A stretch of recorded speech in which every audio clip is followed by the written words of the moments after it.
Hi, Northaven family and friends, and welcome to Northaven Voices. Today, I have the pleasure to interview Sofia Loprocaro. Is that right? Yes, you got it. There you go. Yeah, my name is Craig Howard, and just excited to hear a little bit of your story. So, why don't we open with, I honestly think you have a fascinating story. So, tell me a little bit about yourself. Yeah, okay, where do I begin?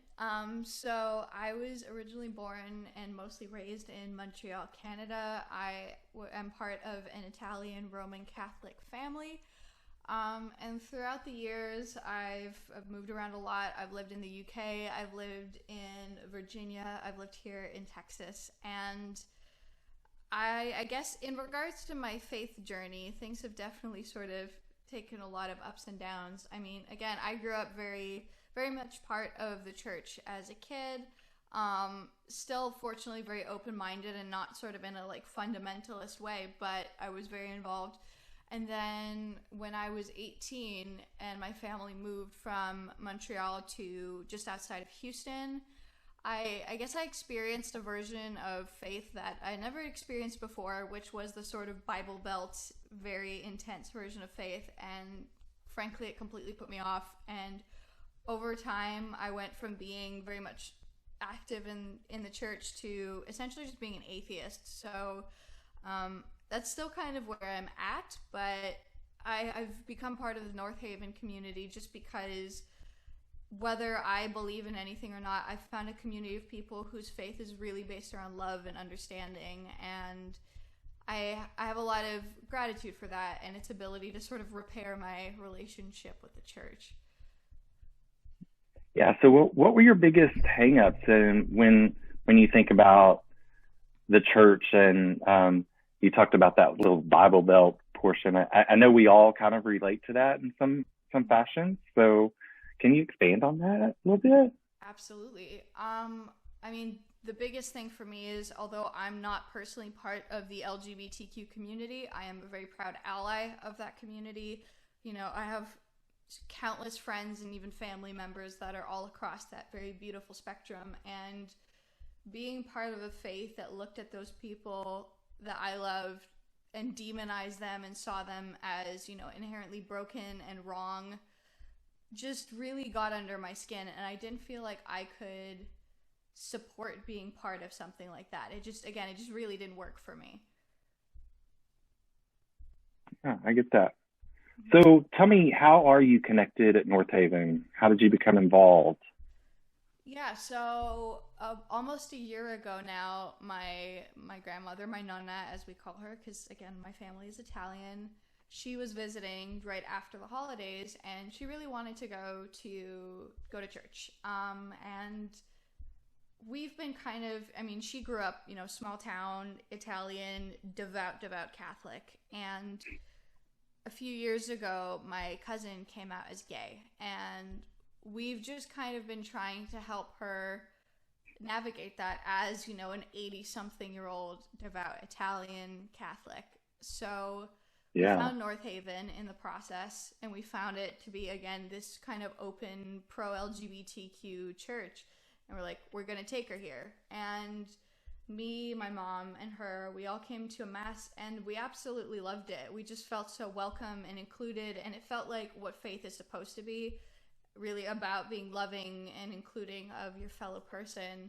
And then from there, I just kind of kept coming back and eventually got involved with Discussion on Tap, which is something that you, of course, run, Craig, and we just all kind of hang out and talk about faith and life and stuff. And I haven't left. yeah. Well, good. We're glad. So, who are some of your role models in life, and why? Hmm. Let me think.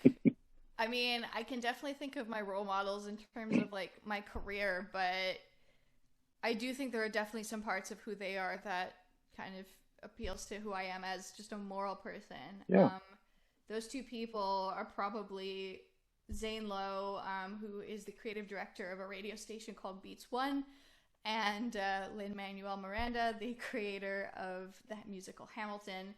And the thing that I love about both of them is that they're so obviously passionate about what they do in a way that's like almost childlike, that they're just so genuinely excited, and all the sort of BS and pretension of being in the art world just completely gets erased. And I think the reason that they appeal to me so much is not only do I see myself in them, obviously not at the same level, but, you know, seeing these people that are excited about what they do, I see people that are really profoundly genuine, that are not trying to put on a front in regards to who they are. And that's very much who I am, because when I'm around all kinds of different people, one, I don't want to be a false version of myself, but when I'm genuine, I make people feel safe because they know that they're getting the real version of me, and that my arms are open to the real version of them. And again, for me, that is such an important value, that no matter who you are, if you come in with a loving heart, I want you to know that I am not going to judge you and that I've got your back. So I'd say that. Yeah. I love that, talking about genuineness, because I think that is something that is so unique about Northaven and the people that are involved at Northaven, because there is a trueness when you're there that you see. Absolutely, yeah. And I think that's another one of the things that can often put me off about traditional faith, and also admittedly about certain aspects of Southern culture, you know, coming from Montreal. Bless us, as much as people think Canadians are really warm and friendly, my bit of Canada is not always that. We can be a little snotty, which is, it's its own thing. But in the South, there can often be this sort of surface level kindness, and once you scratch a little deeper, there's a wall. And that is something that really bothers me, because it doesn't allow you to get to know a person. It can often come with judgment, and it's like you're welcome, but you're not really welcome. Whereas in a space like Northaven, in a version of faith that is presented there, I don't feel that once I scratch, but like over the superficial, I'm finding a wall. I'm still finding real people who actually care about welcoming each other and having real conversations. Yeah, it's kind of like that Southern term, bless your heart. Maybe as you were It talking, drives it me made me insane. think of that. Yeah, absolutely. It is, even though it's not always meant to be quite frank, it sounds so condescending to me, and it drives me crazy. I love it.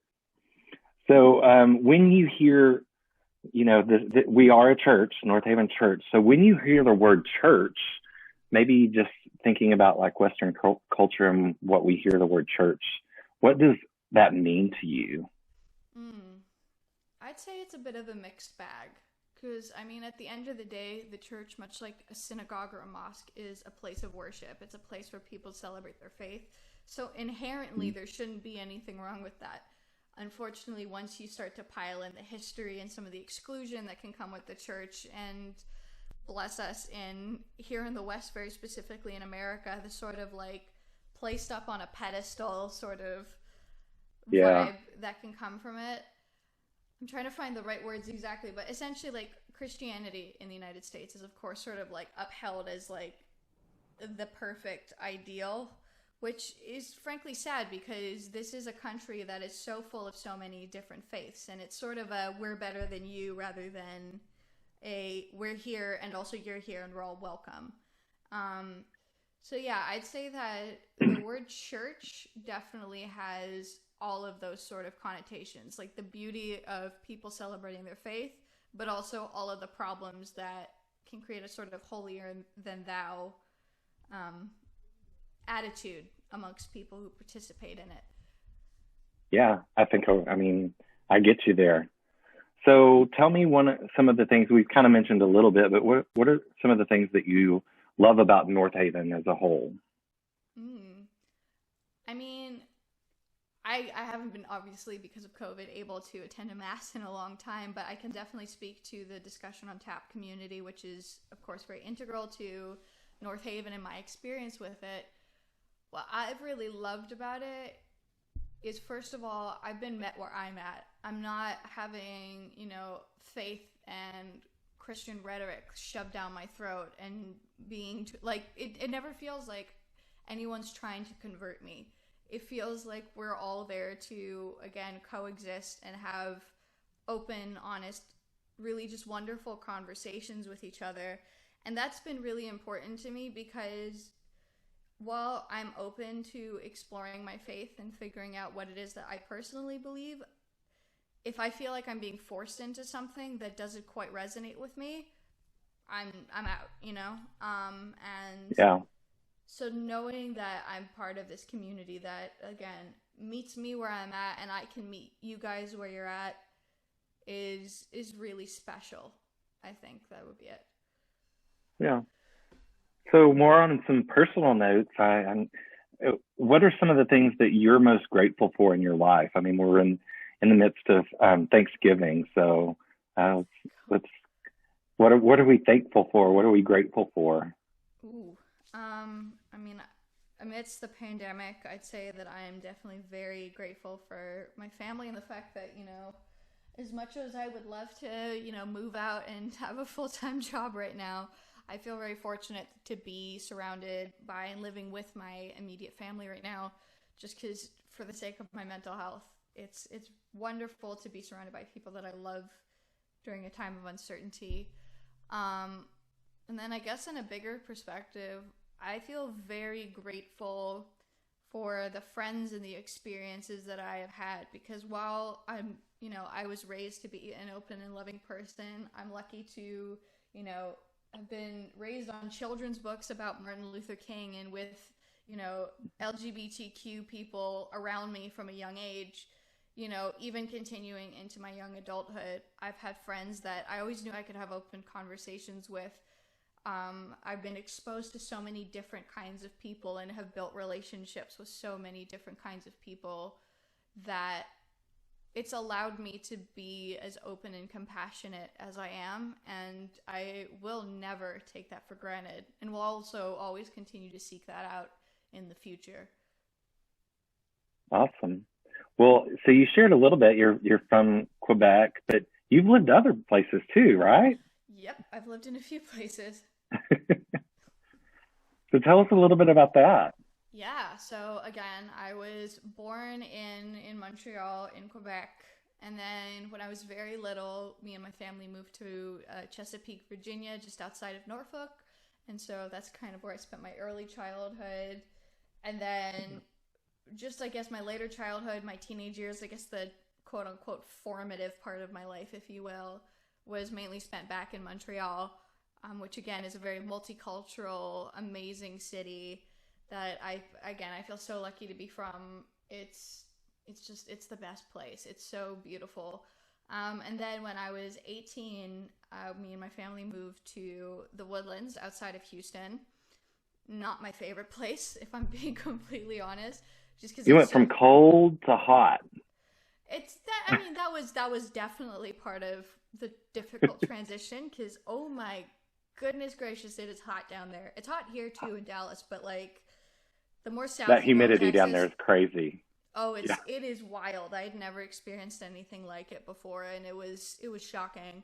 But also culturally, you know, I went from, yeah, I was living in the suburbs when I was in Montreal, but I could easily commute into the city and go spend a day downtown with my friends and go explore and be around art and all this different stuff and be around all kinds of different people. And then all of a sudden, I found myself in a suburb in the Bible Belt, which I had never been to before. And I was just like, this does not work for me. So the one good thing that came out of it is it gave me the motivation to do something that I'd always wanted to do, which was apply to universities in the UK. And I got into a university and I ended up going to live in London for 3.5 years, which was as difficult as living in a city that expensive is. It was just, I mean, it was phenomenal. Like, my closest friends are all still over there and I miss them every day.